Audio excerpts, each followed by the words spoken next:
Fan TV Live, presented by Manscaped. We got the squad in the building. CP the franchise here checking in. We got JD Sports Talk, CK2K in the building. JD, how you feeling, bro? How's everything, man? Everything's good. I'm feeling great. We're inching closer and closer to training camp, much anticipated training camp. Less than And 2 weeks away from training camp, bro. Let's go.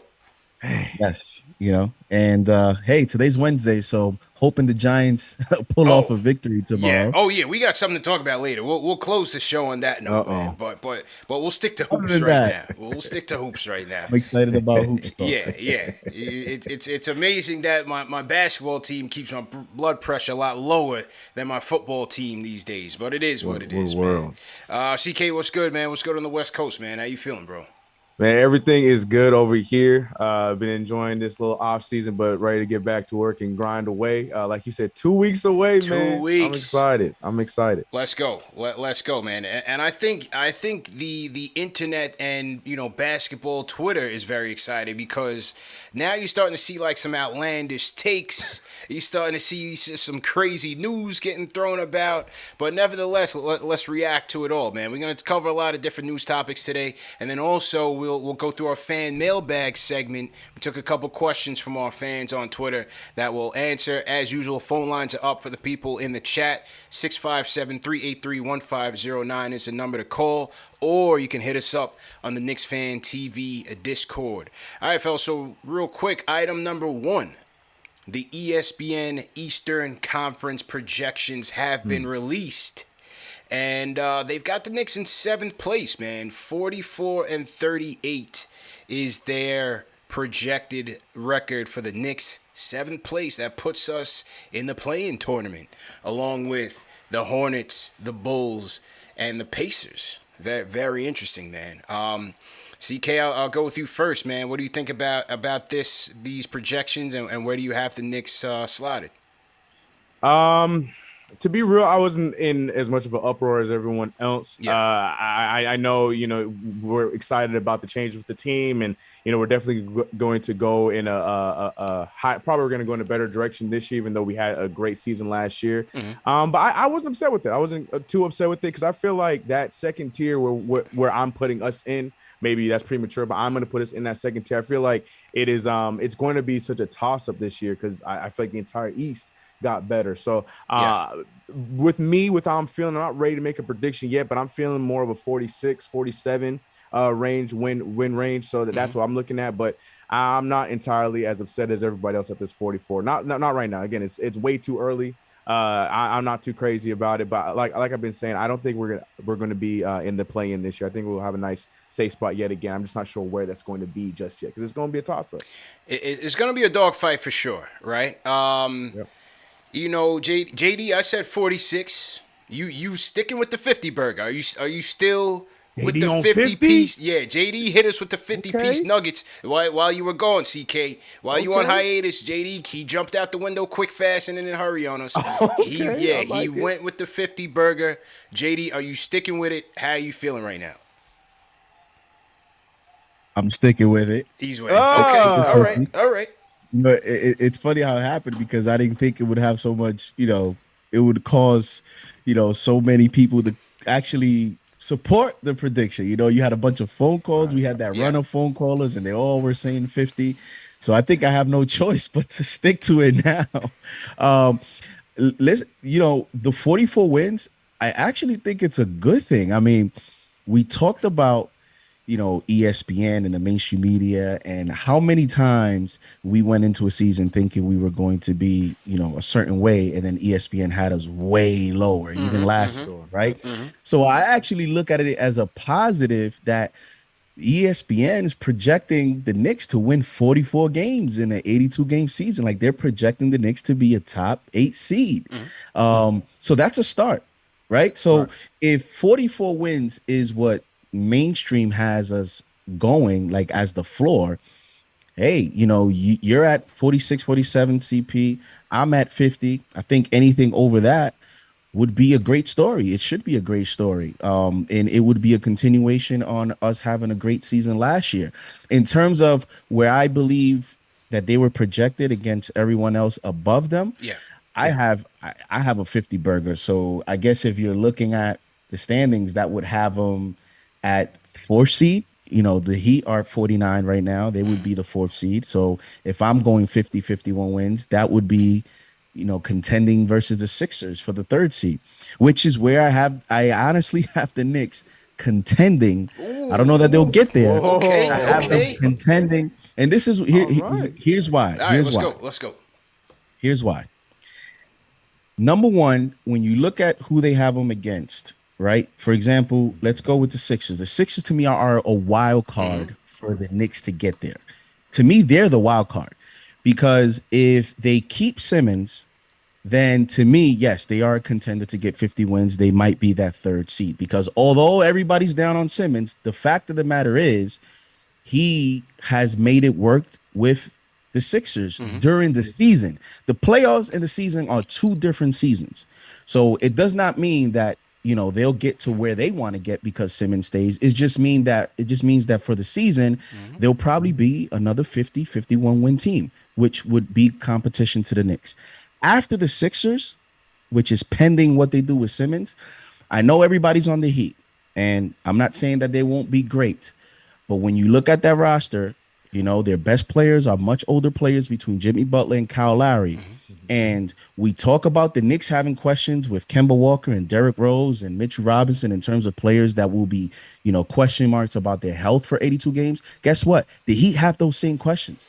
Yeah. And other organizations are more open to load management than the Knicks with Tom Thibodeau. Thibodeau will be playing, and I can't stress this enough, CP, and it's probably the biggest reason why I'm leaning towards a 50-win season. Tom Thibodeau will play every single game to win, while other teams and other coaches won't be doing that. Let's be real about this. One of the biggest question marks around the NBA is that sometimes teams take nights off. Yeah. Sometimes organizations take nights off, right? And the Knicks won't. So the Knicks, to me, will be able to steal a few games that they're not supposed to win. They'll be able to steal some of those wins, and that will propel them to a 50-win season and just sneak over, let's say, a Miami Heat or Sixers. It does not mean that they'll end up being a better team than them in the playoffs. I am just saying that for an 82-game season with Tom Thibodeau coaching this team, he's not playing any games. He's trying to win every game. Yeah. I think that dynamic will have the Knicks contending for a 3 seed. Shout out Mr. Mike in the chat says, hold your ground, JD. It's 50. Chico Fernandez says, I'm jumping out the window with JD. So Team Let's JD go. in the chat they are riding with you, bro. So stand your ground. Chat, we got nothing to lose, baby. Hold 2 weeks down, of training bro. camp. We got nothing to lose. And I put a poll up in the chat, so everybody in the chat watching right now, first off, salute to everybody in the chat. Once again, hit that thumbs up button for you boys. Vote in tonight's poll. What do you think the Knicks win total will be? Will it be less than 35, 35 to 40?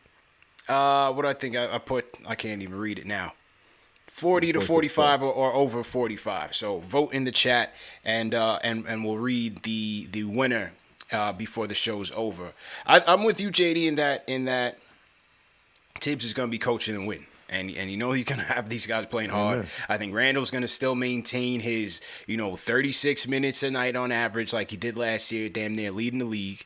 I think that'll continue. I still, first and foremost, we have to see how the chemistry plays out, right? Yeah. You have Kemba, you have Fournier coming in. You would hope that those guys being, seasoned vets, hopefully they slot right in, but it's a different dynamic now. This is a point guard where he's going to have the ball in his hands a lot more. We're going to be able to trust him to make plays better than Peyton has. Maybe the ball goes, maybe Kemba and Randall kind of split some of those duties as far as usage. We got to see how all that comes into play.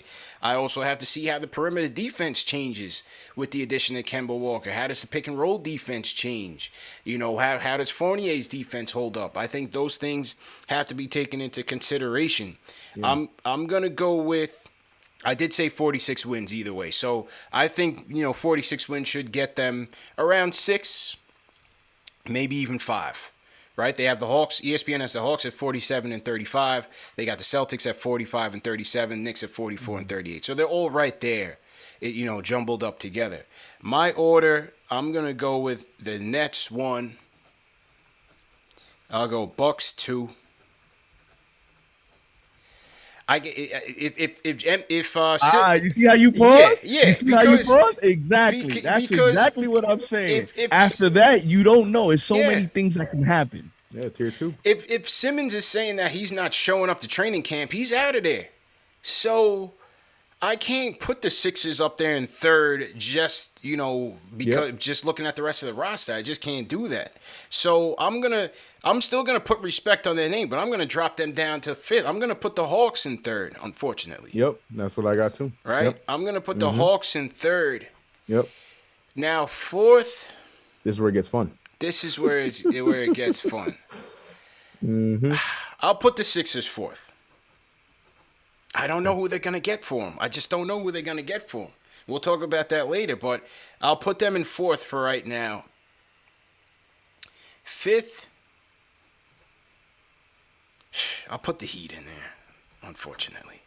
I just feel like, with the Heat, especially if we get into those tiebreaker scenarios, that's a tough team for us, man. They were a tough team for us last year, swept us last year. Spoelstra's defense is on point. I still think they need a bit more shooting, but when you factor in defensively, man to man, when you talk about Lowry, the addition of PJ Tucker, Oladipo coming back, yes, he's a shell of himself and still injury prone, but still a plus defender.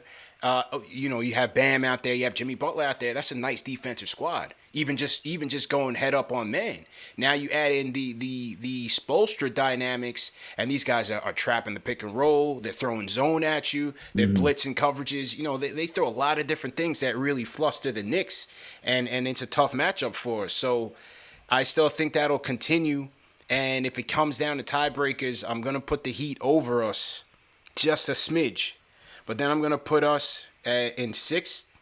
I'm going to put the Celtics in seventh because I think even though they lost Fournier and Kemba, I like what they do, what they have defensively. It's going to, Marcus Smart running the point full time is going to be a big question mark.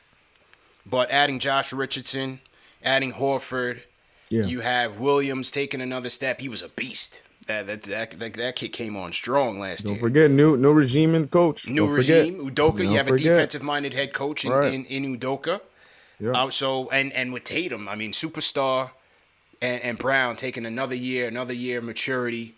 I'm gonna put them right there with us, man. I'm gonna put them right there with us. I'm gonna put us over them for now. Put some respect on the name. We were the 4th seed in the East. Put some respect on the name. So I'll put them over, and then 8th. I'm going to go with the Pacers, man. I'm going with the Pacers better than the Hornets. The Hornets. Yeah, okay. I'm putting some respect on Rick Carlisle's name. A much better, much more competent coach than what they had. You have LeVert coming back healthy. You have Brogdon coming back healthy, which is a bonus in the lineup. Turner as well. A healthy TJ Warren coming back. You have Duarte coming off the bench, ready to go, plug and play. I think the Pacers are going to have something to say, man. I think they're also going to bounce back from last year. So I'm going to put them 8th. That's going to be my top 8. And then, what do you have? 9 and 10. Let's see, 9 and 10. I'll put the Bulls and Hornets. I'll believe Bulls and Hornets same way. Yeah, I'll put Bulls and Hornets same way. So I'll go Nets, Bucks, Hawks 3rd, Sixers 4th, Heat 5th, Knicks 6th, Celtics 7th, Pacers 8th. CK, how you feeling, bro? So the Knicks what? 6? 6, yeah. 4, yeah, 6, yeah. 6. Yeah. Because all he did was he swapped the Hawks up to 3, and then everyone else fell down, and then we come up to 6. Yeah, I don't hate it. I was looking at your top 3 the same way. Actually, you can call me a hater all you want in the chat, and I'll be perfectly fine with that. I'm still gonna give the Bucks the benefit of the doubt. I'm gonna give them the 1 seed. I just something about the Nets. I get it. They got all these injuries are gonna be my concern for that team. I can't just give them the 1st seed. I get it. They got a great squad put together, but the Bucks coming in with pretty much the same squad, and we know they're really solid in the regular season. So I'm gonna give some respect on the Bucks and put them 1, Nets 2, real close. The same way right here. It's 58, 57. I think it's gonna be the same exact thing. And then like you, I had the Hawks at 3. But yeah, and then the rest of it is just jumbled up, man. Your argument's great. You know, the Heat, when it comes to to them playing us, they always have our numbers. So for that reason alone, it's like I have to put them above us by a win or two, and then I'm looking at the Knicks next up. So I don't have any argument. I just think the Pacers take is the only one I'm looking at. I'm a little bit. You're right with Rick Carlisle. It's just I don't like their depth because I just don't. I love Karis LeVert. Just don't trust him health wise. Not sure what to think about Sabonis health wise. A lot of these guys are health concerns. Malcolm Brogdon, who's been a health concern for the majority of his tenure with the Pacers. So I just want to see how they can deal with that. I think the Hornets take a nice little step. They're young, so they're going to be fun during the regular season. Like a lot of you guys, you know, even though they got my boy Zoe over there, I'm not really too excited about the Bulls. So I like where you put them at. So yeah, I like the Knicks at 5 or 6 for sure. Y'all were ready for this though. I was not ready to put 1, 2, 3, 4 because to me, like I said, it's going to be a toss up, and I feel like we can all be very wrong. There could be a world where the Hawks, where the Hawks can continue the hot ending that they had, and they can start off the season first in the East and something crazy like that. There's a lot of situations that can happen, but as of right now, I liked your top. I'll say top 6, and then I'll change it around at the bottom. But yeah, for the most part. I'm looking at the Knicks, looking at that 4, 5, 6 spot. That's what I'm looking at us at for right now. I mean, go ahead, JD. So I asked the question. Yeah. All right. So y'all got the Knicks at the 6 seed and all that. All right. Yeah. So let me ask you guys this question. If the Knicks are healthy, and I'm not saying Kemba 82 games healthy. Let's say Kemba plays 70 games. Yeah. Everyone else is healthy. Rose about 70 games. What is the ceiling of this team in terms of wins or even seeding? Whichever way is easier for you guys to answer. But in other words, because I think if the Knicks are healthy, while an 82 game season, Kemba plays 70, Rose plays 70, but everyone else is healthy. Rotation is consistent. Everyone else is healthy, ready to go. You guys don't think that's 50?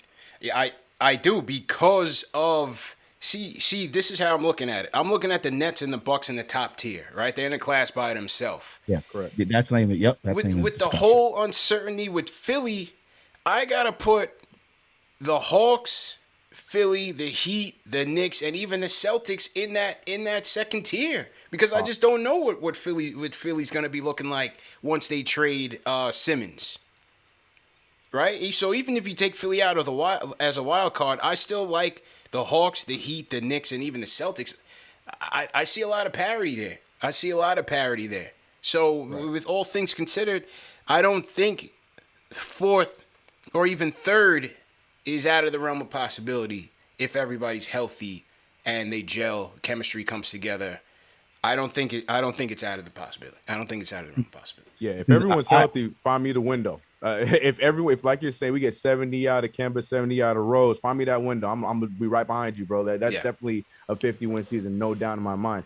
But like I said, to me, you got to play the variable game. There's just too many variables for us and for these other teams. The Sixers, like he's mentioning with the trade, we don't even know when that trade's gonna happen. We don't even know if there's gonna be a point where he doesn't get traded and he doesn't play, and then randomly he starts to play, and then they're all out of sync. Like we don't know what's gonna be happening. So to me, I just feel like there's just too many variables for me to jump all in on that. But I agree that the Sixers will be a second tier team. But as far as us, with your scenario, your 2K scenario that you're handing us right now, where we get a 70 game piece out of Kemba and D Rose. Yeah, let me find that window with you, JD. That's easy 50, easy 50. We can talk about 52, 53 because I feel like we're already well rounded and deep as it is. And if we have all of our guys for the majority of the season, oh yeah, big facts. I'm with you on that 50 for sure. I mean, I obviously, but my prediction is based on I'm going with what I believe is the ceiling. I get everyone. The way that you're basically supposed to do is you put all the variables, as CK mentioned, you put all the factors into play, and then you come to a determination of what you think the team will produce. Right. I'm just going with what I think is the ceiling. I'm going with coach of the year. I'm not thinking about the playoffs because obviously, if we get influenced by the playoffs, then Randall stinks, right? RJ didn't do any. Like if we go by that, then I think my floor with the Knicks will be lower. I'm going with coach of the year, And I'm basing it on the fact that when I look at the competition, I look at the Sixers, even with Simmons or without, Embiid gets one injury, which I don't wish injury upon anybody. But when we talk about questions, because everybody wants to talk about the Knicks questions, guess what? These other teams have questions too. Yeah. And they're not made up questions. They're real legitimate questions. Embiid being healthy for an 82-game season is a real legitimate question. For sure. It hasn't happened. So if that happens to that Sixers team, then what happens? Right? Yeah. But say Kemba gets hurt, this Knicks team has depth. I mean, we're gonna be talking about. We're over here talking about the rookies. How we're gonna find a way for the rookies to get playing time. Let alone if Kemba gets hurt, we have Rose to back up. If Mitch gets hurt, we have Noel to back up. We have like this Knicks team. I think is well equipped to handle different circumstances that will materialize during the season. It may be best equipped to handle that than some of these top heavy teams that rely so much on a Jimmy Butler, on a Joel Embiid. You know what I mean? So that's a good point. That's also what I look at it in terms of a long stretch of an 82-game season. Things happen, and I just think the Knicks will steal a few more wins and contend for the third seed. I think they're probably 4, but contend for the third seed. And early returns on the chat poll, an overwhelming majority think 46 plus wins for these Knicks. All right, so we got a lot of people jumping out the window right now. They're all voting, and since they're voting anonymously, they are feeling very brave right now.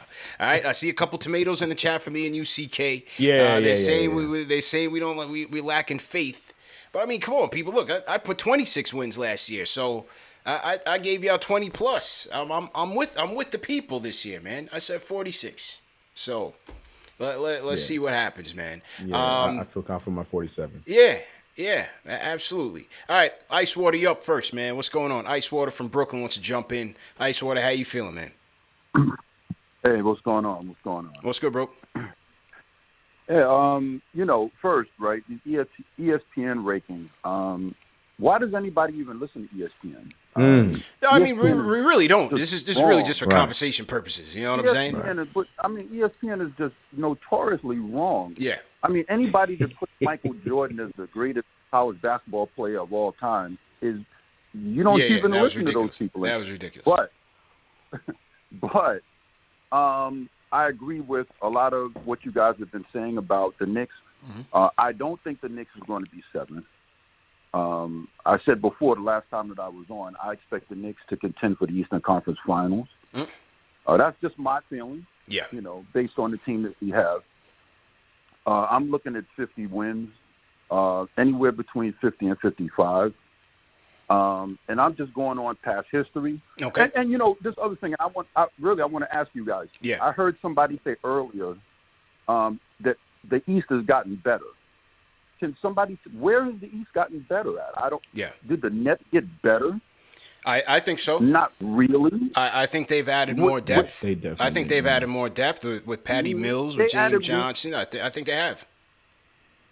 Patty Mills. That's about it. Everybody else is kind of like iffy. Where did Milwaukee get better? Well, they're the champs. You got to put some respect on their name. But that doesn't mean that you. But that doesn't mean that you got better. You just won last year. Right. The champions come out of the East. Where did Philly get better? Well, that's a question mark. We don't know. If Philly gets Dame, we don't know. Philly's a question mark, right? So let's throw Philly out of there. Atlanta didn't get any better. However, I hear you, but the Hawks are on. They have momentum carrying over from last year. You got to put some respect on their name, Icewater. They went to the Eastern Conference Finals with this team. Yeah, but that was last year. Yeah. And, it's just like anything. What you did last year does not carry over to the next season. It just doesn't. You're right. You're right. You hope that it does, but it doesn't. Yeah. So the Knicks, to me, have exponentially got better. The backcourt is just way better. You got rid of 2 of the Toast brothers. You still got one of the Toast brothers left, but you got rid of Wait, I think this is the caller that named them that. Yes. This is definitely the caller that named them the Toast brothers, man. But there's still one left, but I mean, whatever. Wait, who's the one that's left? Kevin Knox. Oh, okay, Cinnamon okay, Toast okay. Crunch. He's still there.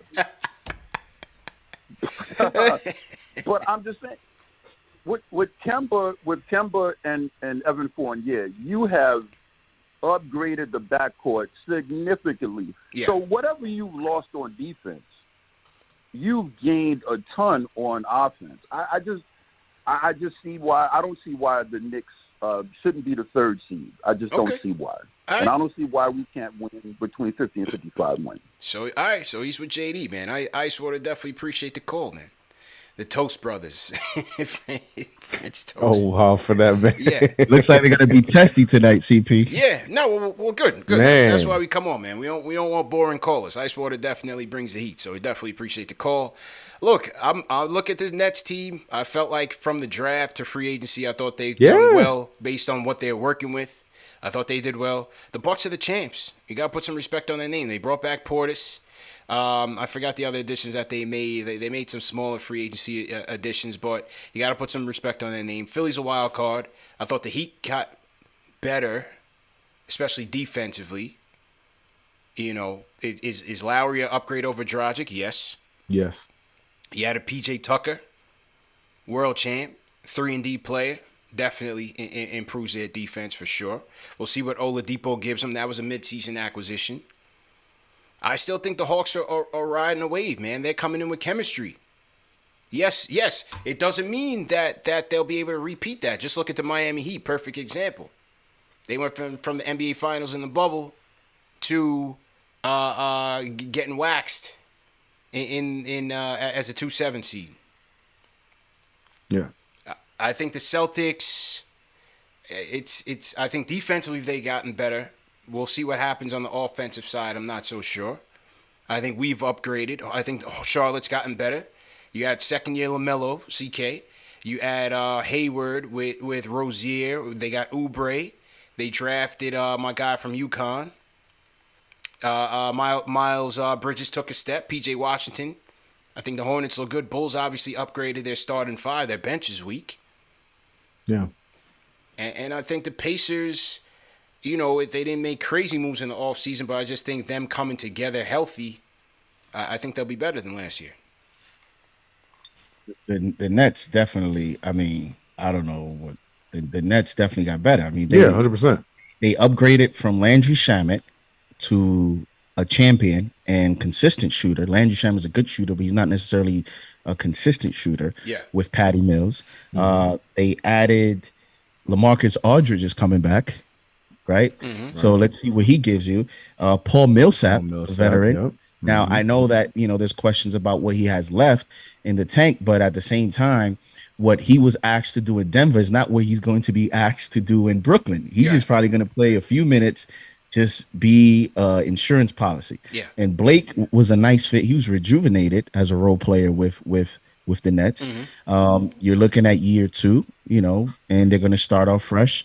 So I think they're more explosive offensively. I don't know that they got better defensively. Yeah. The Hawks, listen, they're relying on their talent taking the next step. And when we talk about some of our young players developing, their roster's all about young talent. Oh, yeah. And they just went through a playoff experience. And now they know who they're going with in terms of Nate McMillan going into the season. So you would think that would be a plus. And if those guys take the next step in their developments, they could be, you know, one of those rising, you know, teams. And then after that, I think it depends with the Sixers, what they do with Simmons. The Celtics, I think there's a lot of questions. I'm not as high on the Celtics as some are because they've had the Jaylen Brown. There's a lot of rumblings in Boston about what is going to be the future of Jaylen Brown and Tatum because they're not so sure that is the best fit in terms of them for each other. They're not questioning their individual talents. There's just rumblings about them together. Is that enough to propel them to championship contention? So this is a big year for the Celtics. And if that doesn't work, they may be looking at most likely trading Jaylen Brown to surround Tatum with, you know, a different set of new players to see if that's going to work. So the East, to me, individually, you know, I guess everybody gets better, but not everybody meets those expectations. So we'll see what happens. Definitely see what happens, man. Great comments, great call by Icewater. Salute to everybody in the chat. Once again, hit that thumbs up button for you boys. Just hitting the reset here. This is Knicks Fan TV Live, presented by Manscaped. As usual, fellas, go to manscaped.com. Enter promo code KFTV for 20% off plus free shipping. Got the Lawnmower 4.0, the Performance Package 4.0. Make sure you guys go to manscaped.com. Support the show. Enter promo code KFTV for 20% off plus free shipping. Also, another announcement I wanted to make: the home opener event, the Knicks Fan TV home opener event, right now is sold out. We sold out that fast, ladies and gentlemen. We're working with MSG to get some more tickets. I'll let you guys know if you guys are interested. Definitely contact us. Make sure you either DM me on Instagram, email me knicksfantv@gmail.com. Let me know if you guys are interested. We will get more tickets. But as of right now, the home opener event is sold out, and the ticket package includes the pregame show hosted by myself, JD, at Mustang Harry's. That's going to be at about 4:30 p.m. We're going to have some appetizers included in the package, house happy hour deals on beers and liquor as well. Might have some guests stopping by, so the pregame show is going to be lit. Then during the game, we're going to have giveaways. We're going to have raffle giveaways. We're going to have gift bags, all that sort of stuff. So that's going to be great. Obviously, we'll have the halftime show going on from MSG. And then post-game, we'll have the immediate post-game show from outside of MSG for you guys to participate in. And then after the game as well. So it's going to be a great package. We're still working on the fan experience based on COVID and everything. We're not sure if we're going to have access to pregame shoot-around or the post-game free throw contest, but we're still working with MSG on that. If we have that, that'll be added to the package as well, so stay tuned on that. But again, for right now, it's sold out, and we're waiting to see if we can get some more tickets. So just wait and see on that. Wait for the announcement.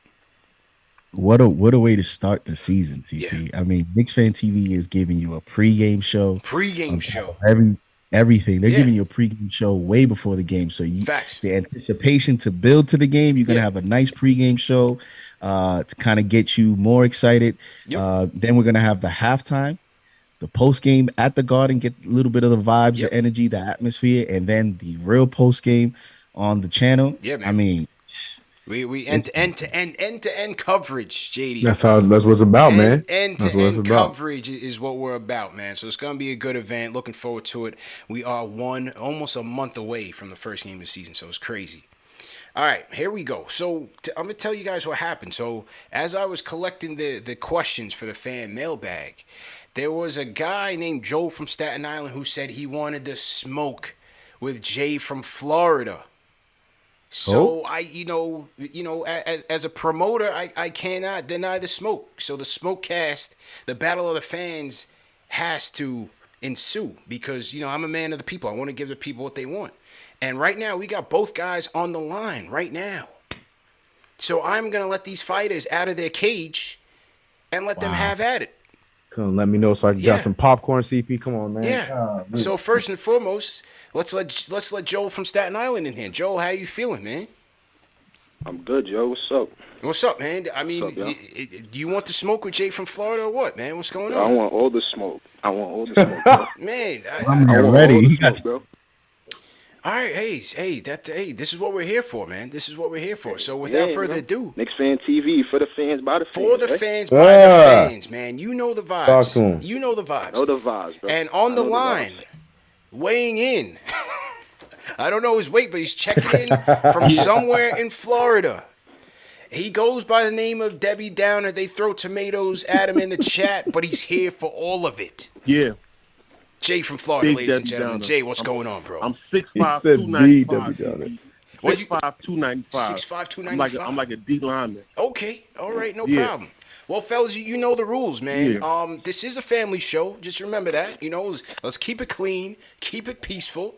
But Joel, I'll let you have your first statement. My first statement is, so tell me, bro, how a team has a lucky season for a 72-game season. That's a question? That's a question. Let me give you a little background of Meek J from Florida, right? I told people I'm the ultimate Knicks fan. I've been a Knicks fan since October 1994. I was 8 years old. You seen the crying kid on KP draft? I was the crying kid when they lost Game 7 of the finals. I seen excellence year after year after year. MSG, we went to the playoffs every year. That's what I want again. I want excellence. I don't want a phantom fourth seed to come blind the fans. Half of the highlights CP showing up there is tarps on the seats. Randall, all them boys, they different players when we got actual fans in the seats. I want excellence. I'm tired of just making. Go ahead, man. Go ahead, Joe. I'm right. listening, So you man. said, Come with your points, man. You telling me that a 72 game season, you're telling me solely because of fans that the team won 41 games? Because I've been hearing you say this for about the last 3 months. We should have tanked. We should have been the 11th pick. That 9-game winning streak was fool's gold. Okay. Like, tell me how that's even possible, bro, in the NBA, bro. Listen, the man that a lot of Knicks fans wanted to come run the franchise before Leon, Masai Ujiri, went on his podium and said he wants to tank. He said that he's promoting tanking. He said he has to take a look at his young players. He has to see what he has. It's a business.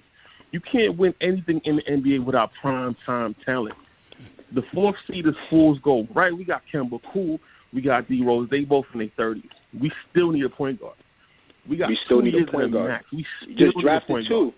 We just drafted. We have two. Come on, Miles McBride is a good player, but he's not a box office point guard. We need somebody in there for 10 years. We need to go get SGA or Fox, or we need somebody real. I want to win a championship, man. I just don't want to make it to the playoffs and get washed by the Nets. Bro, I'm a young guy. I've been a fan since 2010. I'm a young guy when I was a kid. I've seen no winning in this. I want to win a championship too, but you got to start somewhere. You can't. Since 2010, you've seen nothing, brother. You seen that's nothing. What I just told you. I saw it. And I want to. You got to build something. You got to build something. You can't just be losing, and expect anything to come good from that, bro. Come on, bro. We've been doing the tanking thing for years, bro. You got to draft your players. You got to draft and got the fourth brother. pick in the draft. I don't want to go through that anymore. Listen, that's where the talent comes from. In the 90s, if the Knicks would have had Rod Strickland playing point guard the whole time, it would have been a different story and a good wing. If we had Allen Houston instead of John Starks, it would have been a different story. You got to draft your talent. You got to get homegrown contract control talent. Mitch should have been signed, right? I saw Mitch put up a Snapchat talking about, Taj is rolling around in the Rolls Royce. They got Taj driving in Mitch's salary. Mitch should have been signed. You sign your homegrown talent. You play Knox. You don't play Burks. Last year, Thibodeau was playing Knox at the beginning of the season. He needs to do the same thing this season. He's trying to win, bro. He's trying to win, bro. He's not going to put players on the court that ain't going to help winning, bro. Listen, they trying to build something, bro. Contract. They all worried about build Knox. Something, they don't bro. care about you, Kevin Knox is not an NBA player, bro. Kevin Knox is not an NBA player, bro. Coaches got to do their job, man. Bro, they got to do their job. Obi's going to be a different player. Obi got a kid. His mindset is different now. You got to play the kids. You got to play. So what? You want them to bench Randall for Obi? That's what you want? How do you want to do that? I want him to half and half. I want him if Obi balls, I want to do what you want to do. That just second team All NBA. Half and half. Randall's bro. That season was fake. He gonna come right back down to earth. That season was fake, bro. This dude, you guys act like this dude never did this before in the NBA, bro. This is his third straight year averaging 20 and plus, bro. 10 rebounds, bro. We'll see what happens. Right. Like I said. All right, bro. We'll see, bro. We'll see what happens. Listen, the Hawks is the blueprint. The Hawks are going out there signing their draft picks to max contracts. That's what you want to be.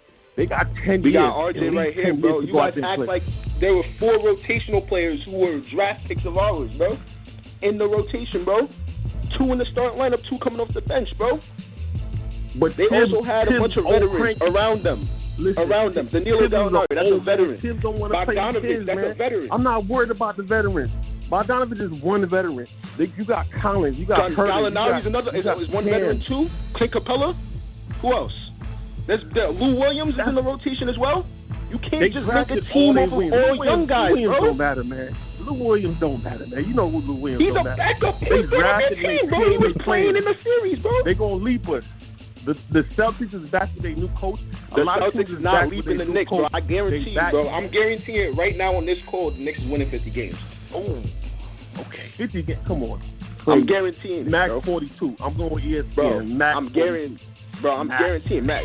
ESPN had us at 44, bro. If you listen to ESPN, bro, I don't know what to tell you, man.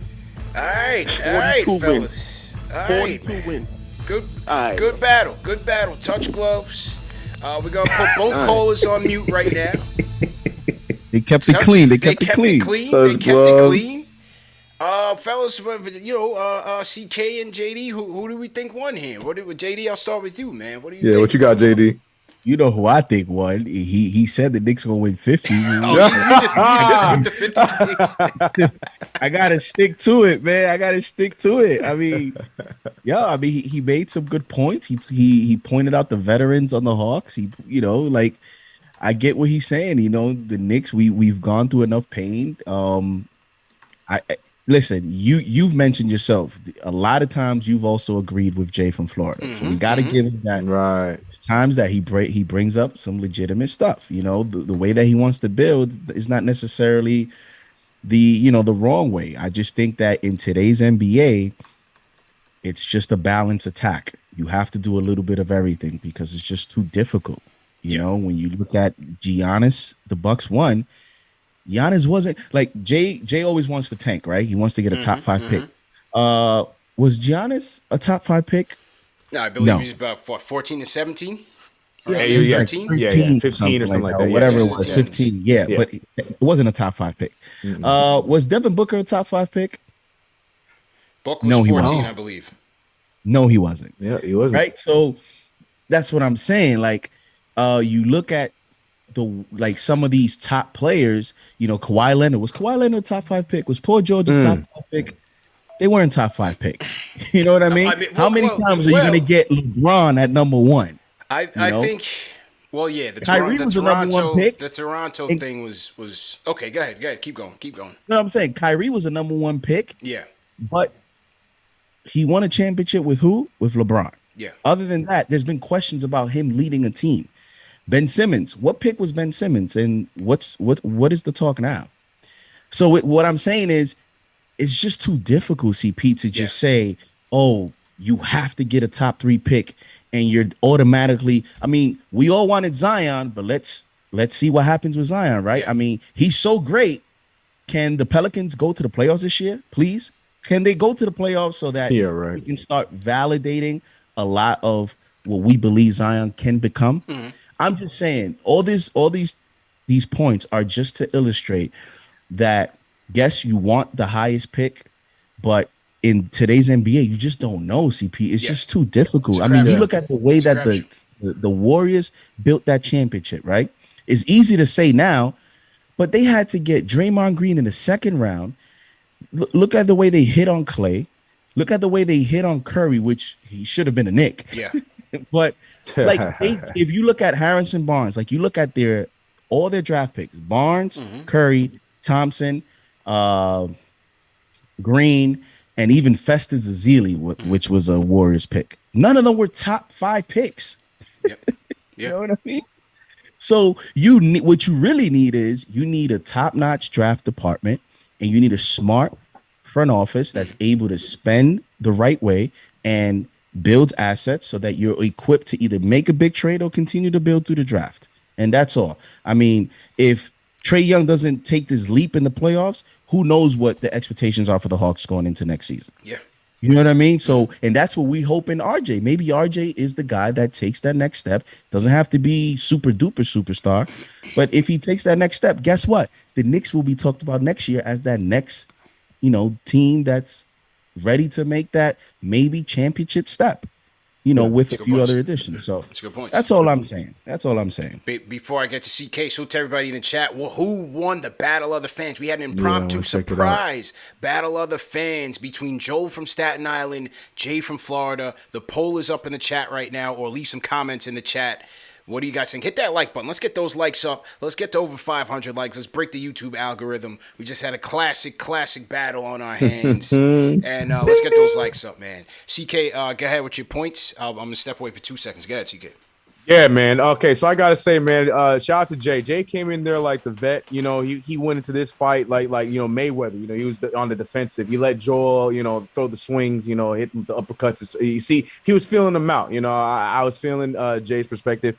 And to the draft point, like you were talking about, I feel like Jay, what he kind of contradicted himself a little bit, but what I feel like Jay was talking about was building through the draft, like you were mentioning. Like, it doesn't have to necessarily be with a top pick, and I think that's what the point he's trying to make. The only problem with that is then he contradicted himself by saying Miles McBride wasn't nothing, and that's when he kind of lost me a little bit there. But and I think that's a fair argument. I think that's an argument that a lot of us were co-signing for the longest time because like he mentioned with the Hawks, you've seen the Hawks do it the way that they did it. They're going with their younger guys. They're re-signing their dudes, and they're going in the right direction. That's the direction that I'm sure a lot of us were hoping that the Knicks would go in. I mean, obviously, our draft was a bit different, drafting Frank Ntilikina's and Kevin Knox's, but I feel like it's more of a front office situation than a Knicks tanking poorly situation. So I think there were some fair points there.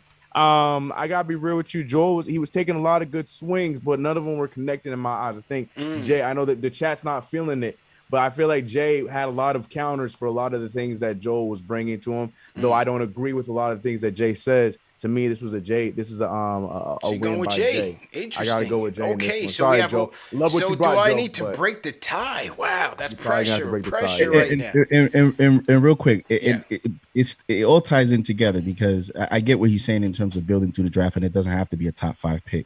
Right. But we've also had a bunch of lottery picks, and we haven't hit on it. Yeah. So it ties in together in the sense that, okay, we've been building with the number 8 pick.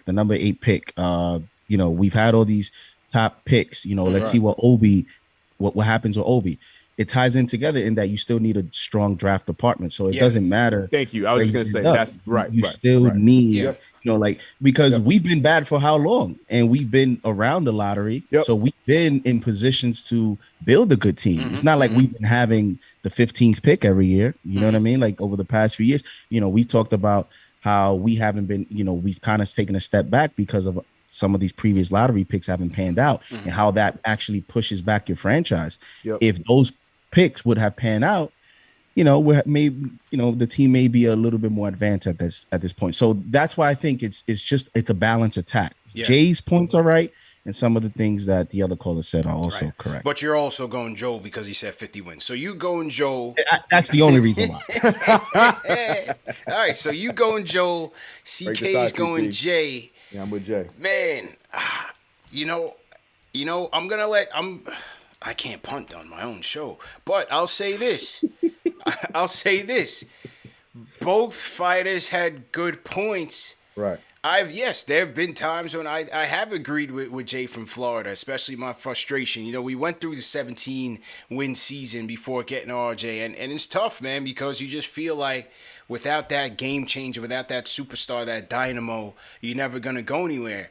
And a lot of times we feel like those players are at the top of the draft. Now, JD, yes, you can point to Giannis and you can point to Booker, the two guys who are in the finals being late teens picks. You can point to Kawhi Leonard, what he did with that Toronto Raptor team. That Raptor team had no lottery picks on there, but luck plays a big part of every facet of winning the championship in the league, whether it's drafting, whether it's getting timely free agents like what the Nets just did, overhauling their whole team. They got two guys who were scared of the limelight to come to the Knicks. They went to the Nets. They threw everybody out except for Joe Harris, and then they got James Harden. We'll see where that gets them. It looks like they could win the championship with that, but we'll see.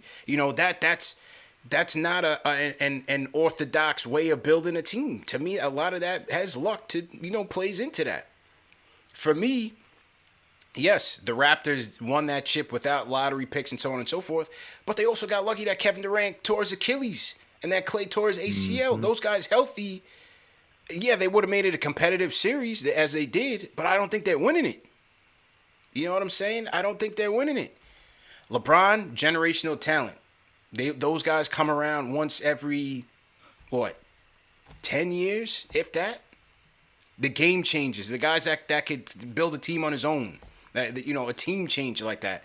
I just think it's hard to really pinpoint one way or the other. You look at teams, Minnesota Timberwolves, career lottery team, gone nowhere. Sacramento Kings, career lottery team, going nowhere. You know, the talent that you bring in, you got to get lucky. You got to hit. You have to hit. So you know what you have to do then, CP? Yeah. You have to keep winning, because the domino effect of everything you're saying is that the Raptors got lucky, not only with the Warriors, but guess what? They got lucky too that, you know, they traded for Kawhi, that they were able to.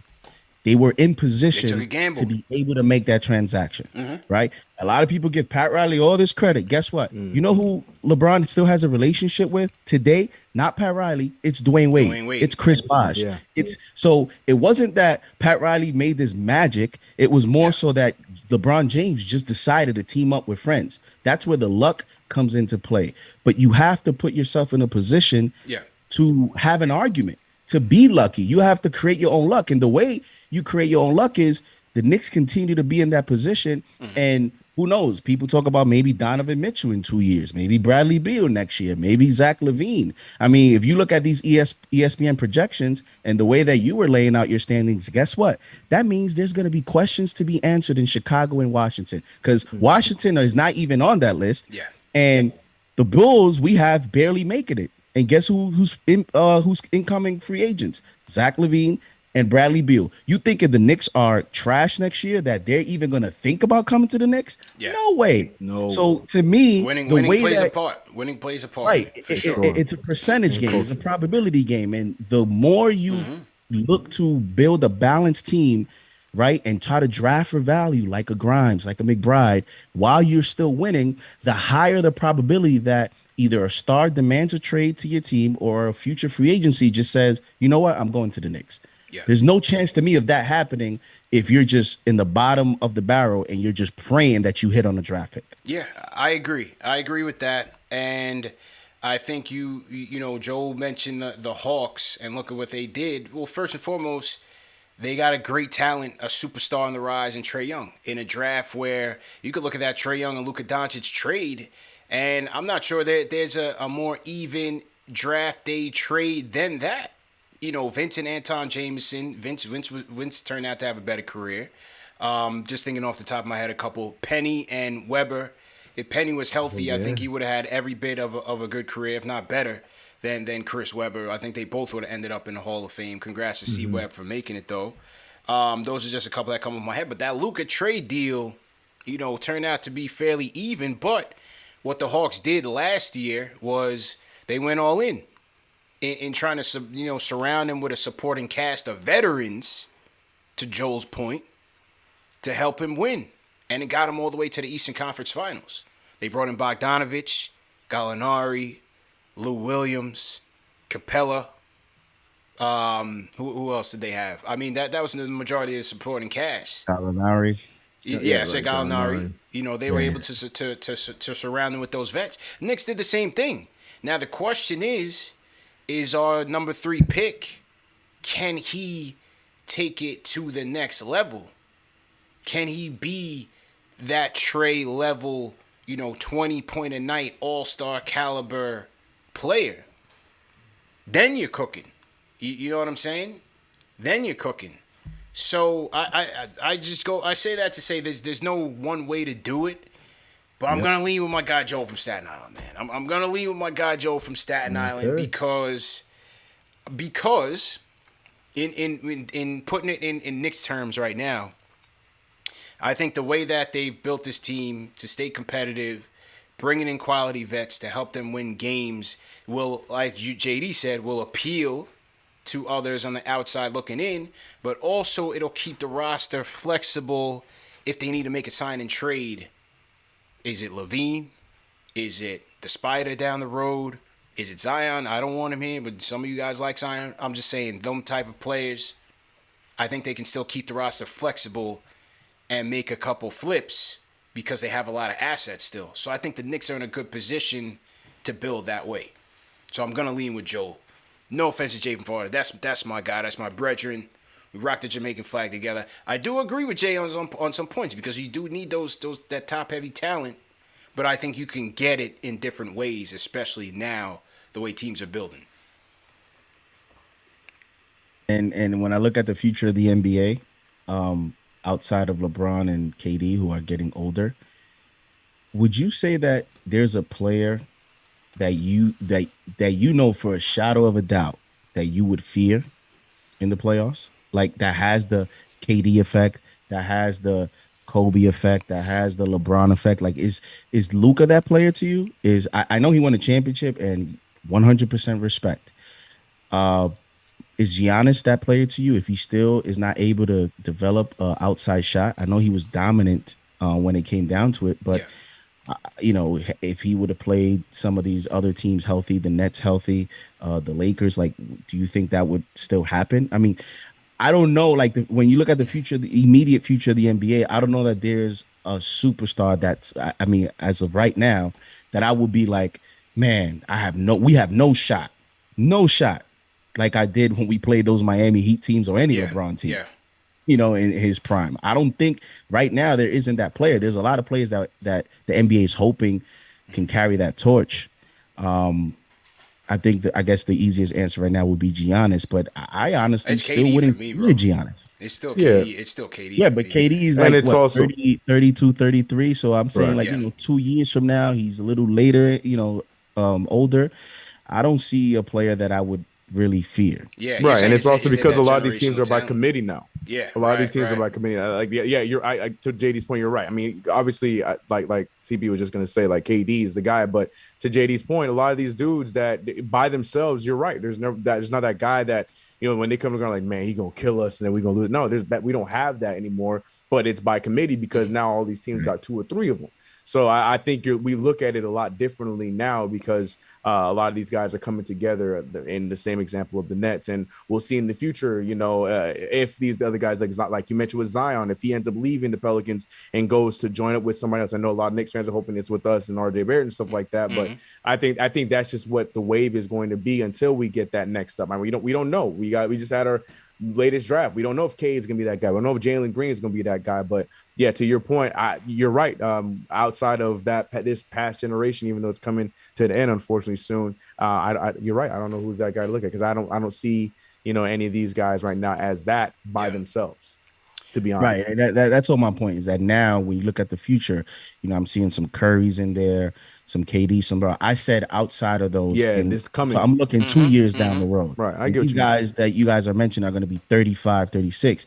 Anthony Davis has question marks. Can he lead a team? So what I'm saying is the way that people view the NBA in terms of the way it's trending more to sort of a parity type situation where you need to actually build. I mean, the Hawks almost made the finals. The Hawks could have made the finals. They were, if things would have played out. I mean, the Suns in a regular year, do you really think the Suns without Chris Paul, like, do you really? Because I think that's a lot of it is Chris Paul. Yes, Devin Booker's taking the next step, but the future of the NBA, you really need to build a team. Unless we're gonna go through this whole super team era again, which I don't know that that's gonna happen with the CBA the way things are going.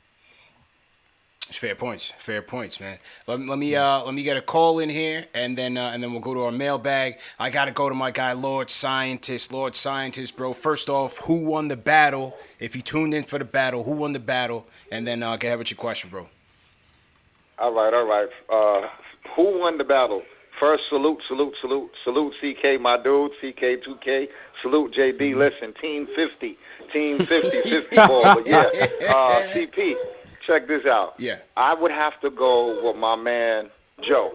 I respect my man Jay from Florida. Yeah. He be having some valid points. Yeah. And if it was anybody else besides the 50 ball team, JD, let's go, he would have had a better shot. But no, my man brought what he brought, and I believe he caught him with a couple of nice hooks and jabs when he wasn't prepared for it. He should have been bobbing and weaving instead of sticking and moving. Okay. Let's go. I like that analysis, bro. Real quick, let me slide the point in. Okay, check this out. First of all, JD, a few minutes ago, you gave an excellent breakdown. Like, when you consider the overall improvement of the Knicks, listen, we just got rid of the idiot whose name I'm not going to mention, the ex-president, who for 20-plus years had us in contracts, owing people money, and doing things that did not help to progress the culture. We've changed the culture. I saw an interview last year or during the season where RJ said what we did was we put the league on notice that we're a playoff team. Listen, RJ said that. You know what I mean? Our number 3 pick. So one thing we can consistently say, let's use Julius. Julius has consistently improved. His first year with us, okay, it was a little squeaky, what have you. But overall, if you look at the time from the time he entered the NBA in the Lakers to New Orleans to now with us, this man wants to play for us. He wants to improve. He goes and he puts the work in. And he led us, like everybody in the team, every MSG outtake from any player of the thing, they would say how Julius works so hard. He's such an inspiration. He's our leader. Then he accomplished what he accomplished. Okay, now let's go. We got Kemba now. We got Fournier, excuse me, because he's French. Name is French, but Evan Fournier. Listen, we have the capabilities now. This is just the starting 5.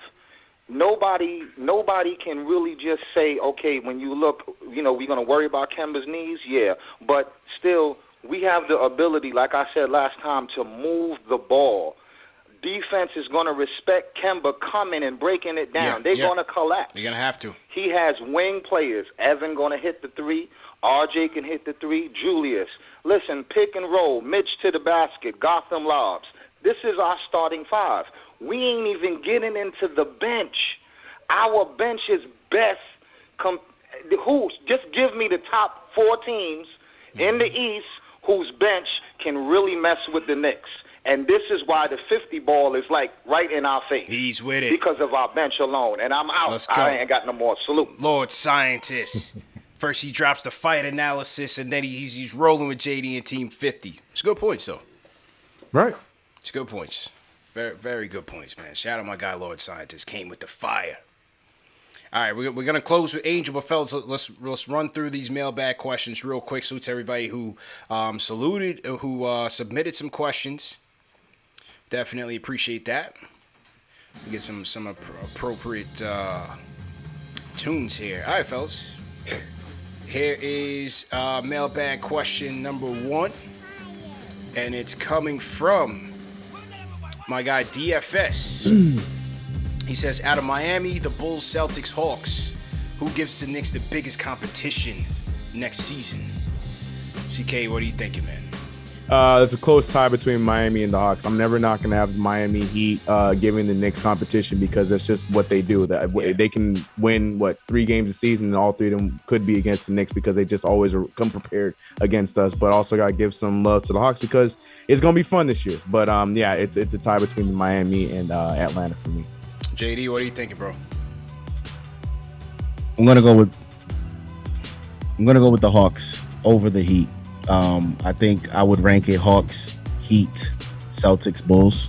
I just think the Hawks, when you talk about a 7-game series, I just think that the matchups and what the Hawk players are able to do individually, I think it's more challenging for the Knicks than the Heat, because I know Jimmy Butler and Kyle Lowry are immediate names to think about, but Jimmy Butler can't shoot threes, and he not only can he shoot threes, he doesn't want to shoot threes.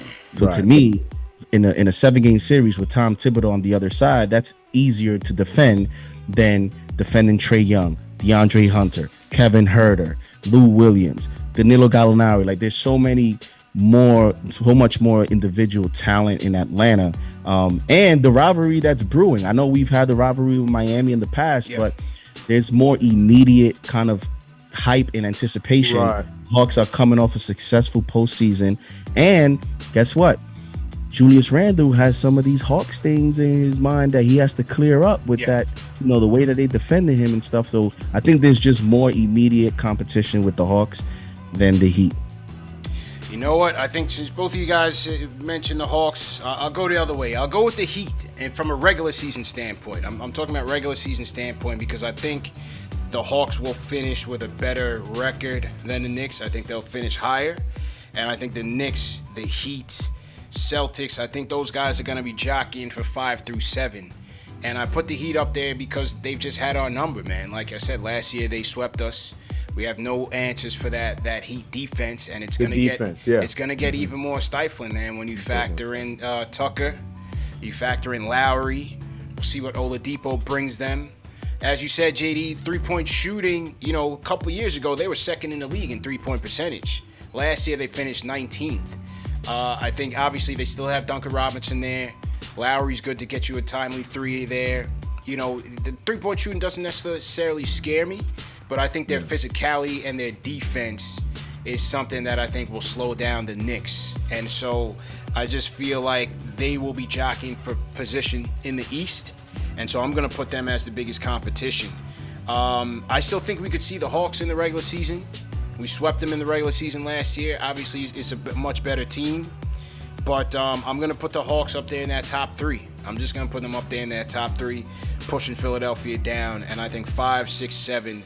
it's going to be Heat, Knicks, and then I'll put the Celtics there as well. Because I feel like they've improved defensively with Smart as a starter, Josh Richardson in that lineup. They got Horford back. He's going to space the floor for you, and the big man. I think the big man is going to be a problem for them. So I'll put the Heat first, then the Celtics, and hey, if we get up there, then I'll see the Hawks. I'll put the Hawks third, man. So that'll be my pick. Everybody in the chat, what do you guys think? Out of Miami, the Bulls, Celtics, Hawks, who do you think gives the Knicks the biggest competition next year? Throw some comments in the chat and let us know. All right, fellas, the next question comes from, this was the one I picked, my guy Brian, aka Random Knicks Guy. He said, of all the celebrities who are at Knicks games, who would you want to sit next to for a game? Can't pick Spike because I feel like he's a default answer. JD, who would you want to sit with, man? Wow. I'm gonna go with Chris Rock or Tracy Morgan. Okay, nice. The reason is, here's the reason why. Because if the Knicks lose a heartbreaker, I'm still gonna come out the arena thinking the Knicks won, because how can you not, with all the jokes that Tracy Morgan will say, or Chris Rock, 48-minute game, I'm gonna come out of there thinking that the Knicks still won. So to me, even if the Knicks were to lose a game that I would attend with one of those guys, the experience would still be a pleasant and positive experience. So it would be one. It's a good answer, man. CK, what are you thinking? So I had Chris Rock on my list, but after that whole Miami Heat Brooklyn Nets debacle last season, I don't know where to put him. So I was gonna refrain from. We the don't Chris know where Rock he answer. stands. Where does That's Chris what I was Rock just gonna stand say. with I'm us? gonna refrain from the Chris Rock answer for right now. Yeah. But JD, you got me. Tracy Morgan was easily my answer. Tracy Morgan. You guys, not many of y'all come to Knicks games with me, but Papa Love, no, he matches my kind of energy as far as like the kind of things that would be said. I think Tracy Morgan would be a lot of fun, and like to JD's point, win or lose, great answer. I know I'll be leaving that thing knowing that we had a great time and that I felt like we won regardless of what the situation would have been. But it's so funny. I had the same two dudes in mind, but I just don't know if I can give Chris Rock an answer right now. That's a great answer. Easy choice. Great answer. For me, well, first off, I already had a pleasure of going with my guy Chuck D, the rhyme animal Chuck D. Shout out to Chuck, an absolute legend, a basketball historian. And that time was just a priceless moment for me, man. So Chuck is he's a student of the game. He's so passionate about the game, and our conversations are on that level. So I had a great time with him. A lot of the guys, like, shout out to Fat Joe, man. They said he lost the versus battle last night to Ja Rule. Shout out to Joe. But even like my conversations with him last year, it was very surface level. It didn't really seem like he's in it, night in, night out. And he's a busy guy. He's a very busy guy, a very successful guy. So I wouldn't necessarily expect him to. So I wouldn't really put Fat Joe up there. You know what? I'll put Jerry Ferrara up there, man. I put Jerry Ferrara up there. Answer. I thought, I had Jerry on the show after game 3 or before game 3, and we vibed out like the three of us would. Jerry's, he's locked in. every game, every second, every minute, and so he's a very knowledgeable Knicks fan. So I just feel like the conversation and everything would be just like you hanging out with one of your boys, man. So I'm gonna go with Jerry Ferrara on that one, man. I'm gonna go with Jerry Ferrara on that one. Good answer. What do you guys think in the chat? Which is the celebrity who you would want to sit next to at the Knicks games? Throw a comment in the chat. All right, last question, fellas, from the mailbag. And then we'll just close with a couple rapid-fire news bits. The last question I was looking at is... Let's see. What was it? Okay. My guy Ken, shout out Ken TV5 on Twitter. He says, what do the Knicks need to get to the next level? Contender status. What do they need? I'll start. I think the way this roster is presently, composed, as I said earlier, it's RJ. It's RJ. Can he get to that 20-plus point per game All-Star caliber level on a consistent night in, night out basis? Can he be that guy? That number 3 pick for us. If he can do that, as this roster is composed, then I think you're talking legit 3 seed contender status if he can get us there. For me, it's RJ based on what the roster looks like right now. If not, then what you need is you need one of those guys. You got to go out and see if you get Bradley Beal. Is it Levine? Is it the Spider down the road? You got to get one of those guys who's already established himself as a guy right now in the league. So, CK, what do you think?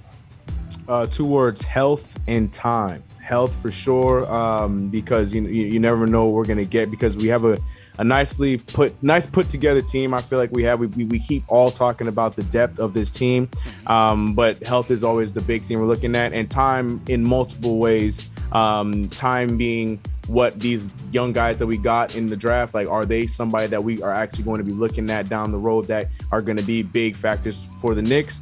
Or time in a sense where, like you just said at the very end, when some of these contracts are up, when Damian Lillard's finally ready to get the hell out of Portland, any of those kind of scenarios come up where the Knicks are still going in the right direction and looking like a team that is actually going to be winning. We know the culture is back and all those kind of things. We can probably bring in one of those guys that can come in and be a part of it. So time in many different ways, but those are 2 words I'm looking at: time and health for the Knicks to be contenders in the East at the very least. JD. Well, Ken, if we can go the cliche route and say, health and luck, or if you're referring to the current team, then what you would probably need is, as CP mentioned, you need RJ to elevate. I think specifically defensively to be able to take some of the tougher assignments based on this roster construction. I think that would be one of his challenges for this upcoming season. And offensively, I think you just want him to continue to build and finishing at the rim, continue to get to the free throw line, and maybe get to the 20-point mark and translate that to the playoffs. If he doesn't do that, and Julius Randle doesn't duplicate last season's success and into the playoffs, then you need to make a trade. And you're looking at Zach LaVine, you're looking at Bradley Beal, maybe some of these, veterans and some of these other teams, maybe the Heat, I don't know, maybe they collapse and you try to get a veteran there or something like that. That's where you would be looking for to add to the Knicks, because I think when people say contending, what does that mean? I'm taking it as Eastern Conference Finals. When someone wants to ask that question, I don't think he wants to talk about second round. No. I think you're talking Eastern Conference legit, Finals. Top Final Four Eastern type. Conference Finals, top Final Four to get to the finals. Right. You need RJ to elevate. You need Kemba to stay healthy, and you need Julius to not fall too far behind from those other 2 players. Or you make a trade. That's basically it. That is a fact. What do you guys think in the chat, man? What do the Knicks need to be a legit contender? Leave some comments in the chat. So to everybody who submitted some mailbag questions. And man, I like this segment, man. We'll do another one next week. Salute to everybody who submitted. Real quick, rapid fire news, fellas. Some bad news, man. First off, Clyde's Wine and Dine is shutting down. Clyde's Wine and Dine is shutting down, man. I was disappointed to hear that. because I thought it was a great restaurant, man. Great food, great vibe, very large restaurant. For those of you in New York City, I mean, Clyde stretched, the entire block of 10th Avenue from between, I think it's 32nd to 33rd Street. I forgot the cross streets, but it was a great venue. Had the opportunity of being there multiple times over the years, and just a great spot, man. I'm not sure the exact reason why it's shutting down. People are speculating whether it's the indoor COVID rules that they're not going to be able to sustain. I really don't know. I'm trying to find out. But Clyde's Wine and Dine announced yesterday that they will no longer be going concern, man. JD, your thoughts, bro? I mean, it's definitely sad, man. Just because of who's behind it. Yeah, Clyde Frazier. I think that's the number one thing. It's you're talking about the guy that announces the broadcast with the Knicks and one of the most stylish and profiling figures that we have in the NBA circle. So just starting there, it's terrible news, and the connection to the franchise and then the connection to the fans. I never had the pleasure to go there, and it's funny because I had it as one of my buckets lists for this year. It's just, I live in New York City, and it's one of those things. The Knicks haven't really been good, so I've just gone straight to the games. Yeah. Last year, they finally are giving us a reason for this year to continue to cheer up the team and attend the game. So I was looking forward to going to that venue, the restaurant this season. It's not going to happen, but it's not much more to say, man. Yeah. It's a sad thing. Tough, man. CK, how about you, bro? Yeah, I had the pleasure of going 2 times, and like you said, food was great. The atmosphere was a lot of fun. Yeah. I saw the chat talking about the suits on the roof, and it was just a really cool spot. It's unfortunate, from a lesser standpoint. The jokes that were always made throughout the broadcast, those are going to be gone now. He had a lot of fun advertising it in funny ways, as far as talking about other players should be checking it out. They might need a style, like all those kind of things. They're going to be missed. I don't know the real reason. My first thought is, like you said, the pandemic. I feel like it was just another one that unfortunately got hit because of everything going on with Big Rona out there. But it's really unfortunate because I felt like it would have benefit so well to what JD was just saying. With the Knicks' success and the Knicks making this turn, I feel like a lot more people would have been making that trip over to Clyde's Wine and Dine in the next few seasons. So it really sucks that they weren't able to survive the summer and get into the regular season, where they probably would have gone a lot more business. So yeah, really, really upsetting. And especially for Clyde, who is somebody that we all love and support. It's definitely something that it really hurts. Yeah, 100%, man. You hit the nail on the head. As I said, one of the best times I had at Clyde's, man, was meeting Clyde and Anthony Mason in one night, man. Got That's a chance crazy. to take a picture with him. That was an iconic moment, just a random night. I don't even think it was an event. It might have been like one of them spirit tastings or something like that, and they were there. And yeah, it was just a crazy night. And then most recently, Dick Barnett had his Legends lunch at Clyde's Wine and Dine, so I got a chance to. We interviewed with Jake Brown. We interviewed Bill Hoskett, some of the guys from the '70s team, Mike Reardon, and then Spike. And Dr. Barnett himself, man. So that was a good time. And then for those of you that didn't see it, we also did a watch party at Clyde's. The last one we did against the Thunder. And shout out my guys from Knicks Austria and Germany, the Austria and Germany contingent. But if you guys didn't see, how Ari always calls in and brags about how much he could hoop, man. Well, we caught Ari on display at Clyde's Wine and Dine. I don't know how many drinks deep he was after this, but we definitely captured some classic moments with Ari on the court. I don't know what he was doing right here. I'm not sure if this was his go-to move back in the day, but clearly, not a professional basketball player by any stretch. But I'll let Ari explain his actions, because he swore he was the point guard extraordinaire, but it wasn't that night. But anyway, man, shout out to Ari, shout out to Clyde's Wine and Dine, and appreciate all the years of service that they gave to the community for sure. Other news: Miles McBride has signed with Nike, so the deuce is loose with the swoosh. That's like a Clyde, Ron. That's a Clyde bar right there. You know what I'm saying? it is. That was a little Perfect freestyle, transition. bro. Yeah, that was a little freestyle. But yeah, Miles McBride signing with Nike, so shout out to him, man. Continuing to level up. Shout out to Miles McBride. And then yesterday, the bombshell, man. I was on a podcast with with Alex and Jay, Knicks, Jets, etc. Shout out to them. And we were talking about Frank and talking about how the European team over in either Italy or Spain was interested in him. But I told him, I said, I think he's going to try to stick it out and stay in the NBA. 5 minutes later, Mark Stein drops the bomb. Frank Ntilikina has signed a deal with the Dallas Mavericks, fellas. Yeah. So Frank going over to Knicks West. And I say that because they now have Frank. They got the KP, Porzingis. Mm-hmm. We got Tim Hardaway Jr. We got Reggie Bullock, newly acquired. Put some respect on his name. You got Trey Burke. Trey Burke. My guy. So the Mavs really trying to build themselves a little orange and blue team over there, man. How we feeling about this, man? I like it, but my thing was I thought the love for Frank was a Rick Carlisle thing. That's why I'm a little confused about. Like, I fine, sure, because a lot of people are saying like, you know, they're tying it to the draft, and the Mavericks were really high on Frank Ntilikina, which was very true.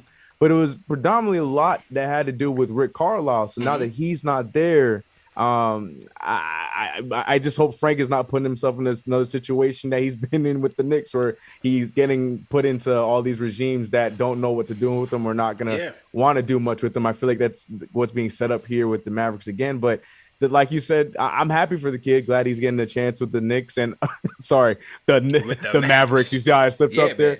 But you know, but all jokes aside, like I mean, at least he's gonna go where he's gonna be comfortable because he knows a lot of these dudes. But I'm just looking at how he's going to be used, if he's going to be used at all. I think we'll see how that goes. But good for Frank. JD, how you feeling, man? Were you a Frank Hive member, bro? Where did you stand with Frank? Was I what? There's your answer. All right. I was. I wasn't like crazy Frank Hive. I was one of those. I was a Frank fan. I had high hopes for him. You know, I'm a defense guy, so I gravitate to guys that can play defense. So I thought he was going to be like this defensive stopper, one of the best defensive players in the league, and all that stuff. It just didn't work out here, and so you know, will the Knicks regret not re-signing Frank? No. I'm getting the Frank Hive. Right, don't do that. No, they won't. And shout out my guy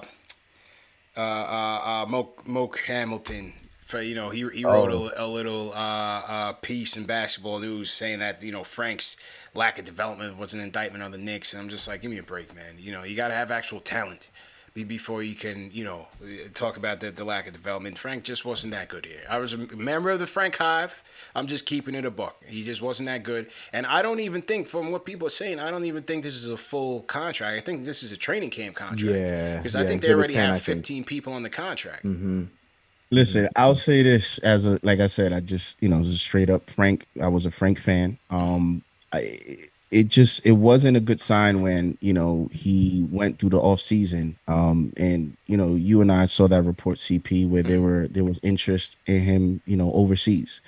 And the fact that, he's accepted this contract this late into the free agency tells you that there was minimal, if at all, interest in his services throughout, this off season. So that's already not a great sign for a guy that, supposedly can play defense in a league that is short of defensive players. You would think that you could find a role for a guy that can come into your team and provide some, great defense in such a, strong offensive league. So to me, that wasn't a good sign. Now, I will say this. If there is a team that could maximize something out of him, it's the Dallas Mavericks, because of the other Knicks that they've had that have had success in that organization. Ray Burke, has been a solid contributor to their team in spots. Tim Hardaway's has had career seasons from the 3-point line in Dallas. You know, Porzingis just hasn't been healthy.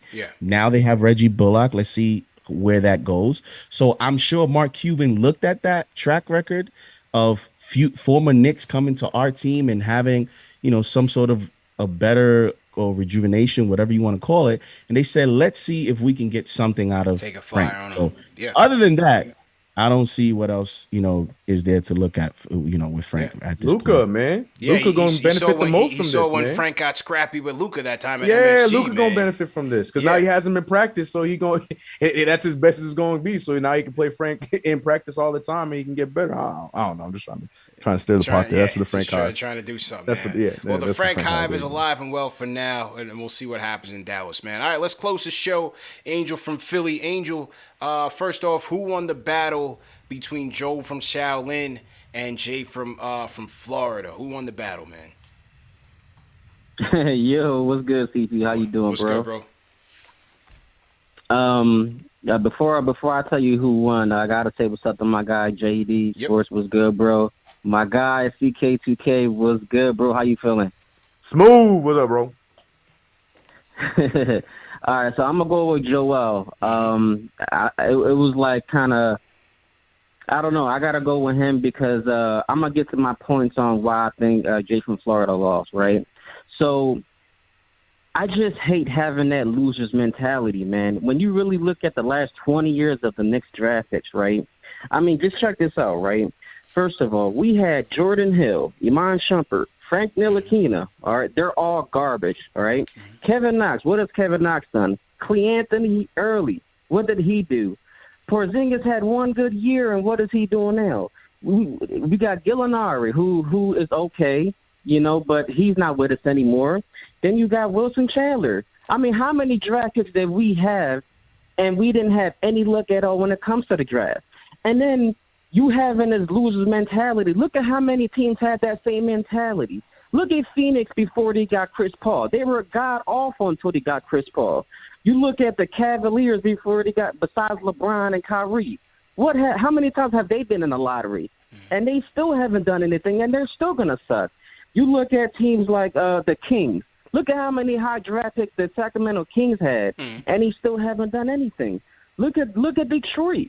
Detroit had a whole, besides the championship year, look at how many times they were in the draft lottery, and it didn't pan out.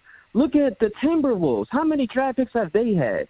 You can't have that loser's mentality and just think that you're just all of a sudden going to be like the Spurs or the Warriors or the Lakers or the Celtics. These are teams that honestly have won consistently. Not everybody is going to be those franchises. So that's why I'm going to go with Joel, because look at how many draft picks that I just named, and we still haven't hit, really. And now we got RJ. RJ was a good draft pick, but he's developing. Look at how many different coaches we didn't have, front offices, you know, presidents. You know, like we didn't been through that losing mentality, and it never got us anywhere. So now that we have a functional front office, now we're drafting well. We're building the team right. Man, you got to have a winner's mentality if you want to win a championship. So I'm going to go to, you know, who about the standings, right? I got the Nets first. I got the Bucks. I got Atlanta third. And here's the kicker. I got the Knicks as the 4th seed, man, because let me tell you something. We got swept by Miami. All right, they got our number, and we don't lost 20 straight to the Sixers. Well, I'm here to tell you, now that we got Kemba and now we got some offense, we're going to beat both of those teams also, all right? So we're going to be the 4th seed. I got the Sixers at the 5th seed. I got the Heat.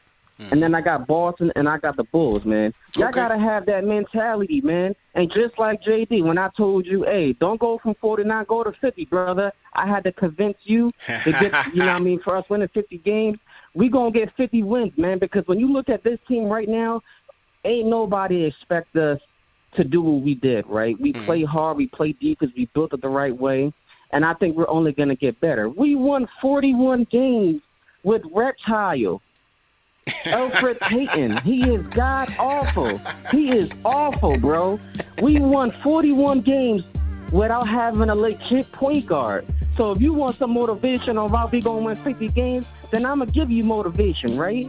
Even with Reggie Bullock, yeah, he can shoot and play some defense, but he can't put the ball on the floor. He can't pass like that.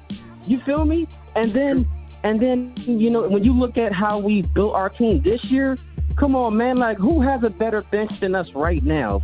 Maybe Utah, but nobody else has a better bench than us, especially in the East. So, man, y'all gotta have that positive mentality, man. And it's the one and only. It's your boy Angel from Philly. And Yes, you sir. know what? If I go to a Knicks game this year, I'm gonna tell you somebody famous I want to go to the game with. Yeah. My man CP. You want to know why? Let's go. Because you the man, bro. You the Appreciate man. you, You know, bro. I got my Knicks fan TV hat on right now. Y'all Let's gotta go. show some love and make sure y'all hit that thumbs up, man. Let's go, And Angel. as always, y'all, thank you guys for taking my call, guys. Appreciate it. Let's go. Everybody throw 5 in the chat for Angel breaking it down. He broke down the fight, broke down his top 8, and he's rocking his Knicks Fan TV snapback, man. That's a 5 for me, bro. Great job, Angel. Great job, everybody in the chat. I want to shout out Mr. William in the chat. Always tuning in. He sends a super chat. He says, JD, don't apologize for saying 50 wins. So Mr. William is with you, JD. And he also says that Joel won the fight. And the chat has voted, and the chat has spoken. 68% have voted for Joel as tonight's winner of the Battle of the Fans. So, Jay, it's all good, man. You just gotta, come back to the drawing board. Even Deontay Wilder lost a couple. You know what I'm saying? It is what it is. Just get back in training camp and come back stronger, bro. We got you, man. CK, as we sign out here, man, your Saints look like the Breeze era is over and the Jameis era is upon us, man. 5 touchdowns. How you feeling, bro? After week 1, how you feeling, bro? I try to tell y'all. I'm trying to tell you guys, do not worry about Jameis Winston over here. We good. That y'all gonna keep tabs on these interceptions. We good. We good. I'm excited about Jameis Winston.